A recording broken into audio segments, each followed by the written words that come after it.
जटाटवीगलज्जल प्रवाह पावितस्थले तलेव लम्ब लम्बिता भुजंग तुंग मालिका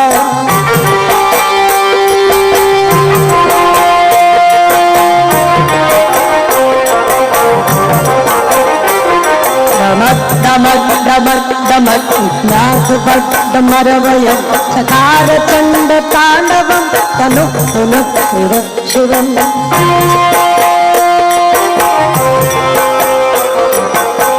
कौन है वो कहाँ से वो आया चारों दिशाओं में है तेज सब छाया उसकी भुजाए बदले कथाएं भागीरथी तेरी तरफ शिव जी चले देख जरा देव चित्र माया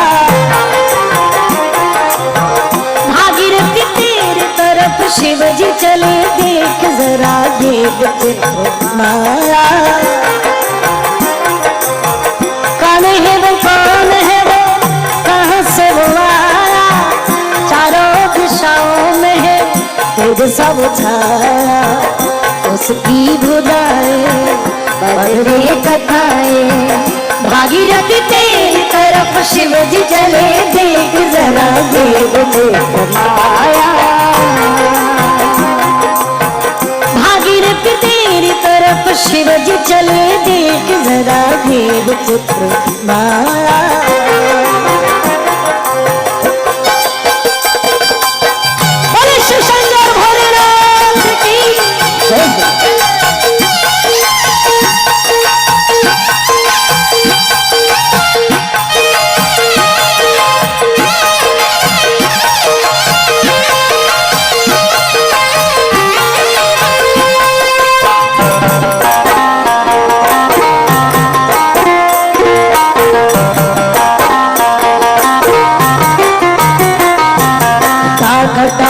संगमम रमन्निलिम कुडे झरे विलोल बीची वल्लरी विराजमान मोधनी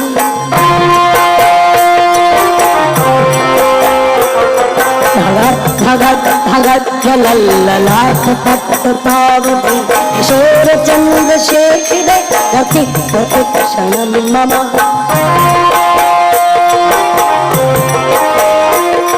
धराधरेन्द्र नंदिनी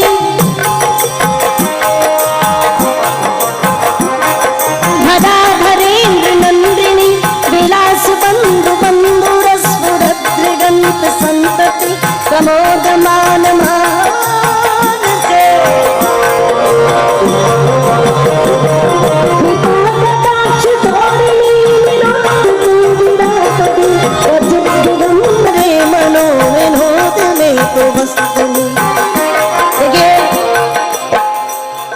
आप लोगों के मन में सवाल होना वाजिब है कि क्या गा रहे हो। आपने कहा बाहुबली गाओ,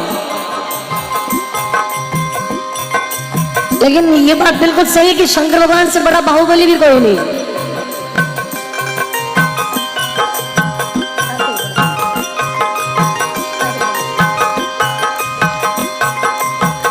भोलेनाथ का अनेक भक्त हैं,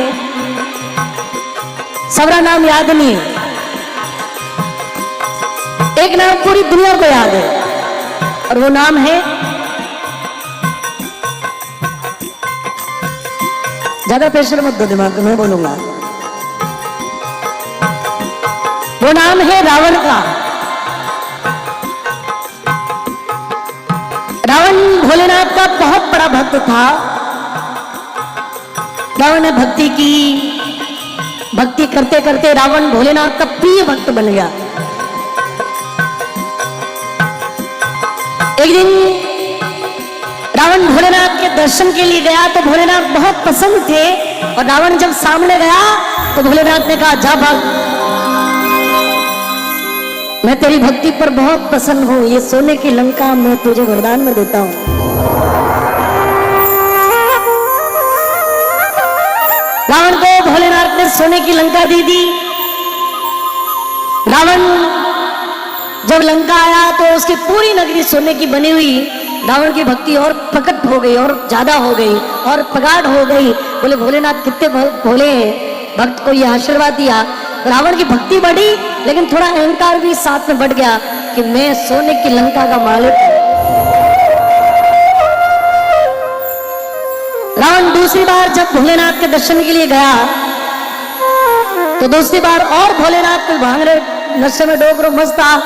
बोले आओ भक्त, थारी भक्ति पर घणो राजी हो, जा मैं तुझे ये अमरता का वरदान देता हूं, अमृत। रावण समझा नहीं, बोले भगवान अमृत को कहीं करो। बोले जब तक तेरे पास ये अमृत है तब तक तुझे कोई नहीं मार सकता। अब रावण के पास धन, जाति का ब्राह्मण था, इसलिए विद्वान तो था ही, उसने शास्त्र पढ़े थे, तो ज्ञान की कमी नहीं। और चौथा ना मरने का वरदान हो गया। 3 बातों से रावण के अंदर में बड़ा मद हो गया कि मेरे से बड़ा धनवान कौन, मेरे से बड़ा बलशाली कौन, मेरे से बड़ा ज्ञानी कौन, और मैं तो कभी मरूंगा ही नहीं। इन 3 चीजों से रावण को बड़ा अभिमान हुआ, लेकिन फिर भी भोलेनाथ को वो भूला नहीं। और सज्जनों, जब वो तीसरी बार रावण जब भोलेनाथ के दर्शन के लिए गया, नहीं वो उसकी रिपीट, तो भोलेनाथ के सामने जब रावण गया तो भोलेनाथ तीसरी बार समाधि में बैठा है। रावण हाथ जोड़ के खड़े हो गए। 1 दिन, 2 दिन, 3 दिन, 4 दिन, 5 महीनों भर, 2 महीना, 3 महीना, 6, 7 करते करते पूरा 12 वर्ष बीत गया। रावण हाथ जोड़ के खड़े रहे, पर भोलेनाथ की समाधि खुली नहीं। 12 साल तक कट हो रहे हो। 13वीं साल रावण का जो अहंकार था, वो अहंकार वहां पर भी झलक गया, दिमाग शून्य हो गया। रावण अहंकार में भोलेनाथ ने चुनौती दे डाली। बोले भोलेनाथ, तुम कैलाशपति हो तो मैं भी लंकपति हूं। तो सामने रावण को कुछ सूझा नहीं, तो जिस पत्थर पर भोलेनाथ बैठे हैं उस पत्थर को उठाने का प्रयास किया। मन में ये सोचा कि इस पत्थर को लंका ले जाऊंगा, जब आंख खोलेंगे तब बात करूंगा। और जैसे ही रावण ने शिला को उठाने की कोशिश की, शिला की हिलते ही भोलेनाथ की समाधि खुल गई। मन में सवाल आया कि इस चराचर जगत में, इस पूरे ब्रह्मांड में ऐसा कौन है जो मेरे आसन को हिला सकता है? कोई है तो कोई सामान्य आदमी नहीं। आंखें खोली तो हुदरी पार्टी आदमी हम ही उबो। अब भोलेनाथ तो भगत है कि हुदरी उड़ा साहब, कंस है, जरासंध है, बाणासुर है, भस्मासुर है, महिषासुर है, ऐसा कई हुदरी लोग है, रावण भी है।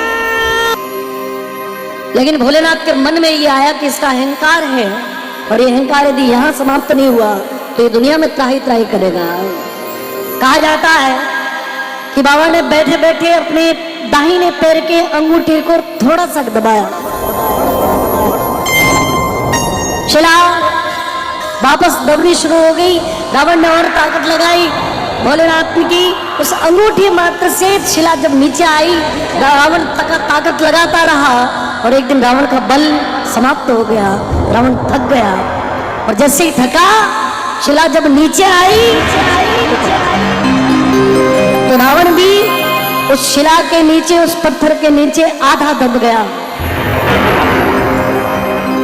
और जब रावण को लगा कि मुझे मरना पड़ेगा, मेरी मृत्यु करीब है, तो भोलेनाथ के उस क्रोध को शांत करने के लिए, खुद की गलती का पश्चाताप करने के लिए, चूंकि रावण विद्वान था तो थे में मारवाड़ी बोला, कोई हिंदी बोले, कोई इंग्लिश बोले। रावण को ये सबको भाषाएं नहीं आती थी, वो संस्कृत जानता था, विद्वान था, इसलिए रावण कैसे बोला उसी को हमारे शास्त्रों में शिव तांडव स्तोत्र कहा जाता है। उसके कुछ श्लोक हैं, प्रस्तुत कर रहा हूं, एक बार ताली के साथ। जटाकटाह संभ्रमं रमन्निलिम्पुनिझरि विलोलवीचि वल्लरी विराजमान मोधनि।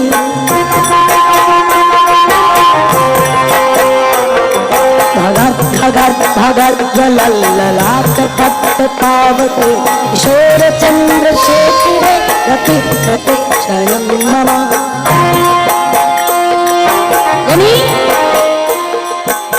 कि देवताओं की नदी जिनकी जटाओं से तीव्र गति से भ्रमण करते हुए धरती पर आती है, जिनके ललाट पे, जिनके शीश पे चंद्रमा शोभायमान है, जिनके ललाट से धधक धधक धधक कर ज्वालाएं निकलती। ऐसे आप सभी लोग एक बार हाथ जोड़ दो। ऐसे परम तेजस्वी शिव के चरणों में हम कोटि कोटि वंदन करते हैं। सभी लोग बोलना करें। और ऐसे परम दयालु शिव मेरा कल्याण कल्याण कल्याण करे। और कहा धरा धरा धरेन्द्र नंदिनी,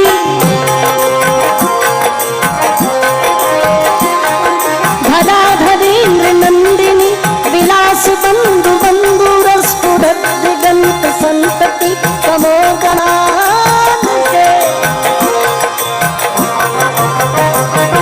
कृपा कटाक्ष धोरणी निरुद्ध कुलधरापदे, पचित दिगंबरे मनोनिहोत में वस्तुने, गदा भुजंग पिंड लस्फुरत फणामणि प्रभा, कदम्ब कुमकुमात्मव कलित दिव्यधूमुखे, मदान्ध सिंदूर स्फुरत पुरद्धरीय मेदुरे, मनोविनोद मत्कुटं विभरतु।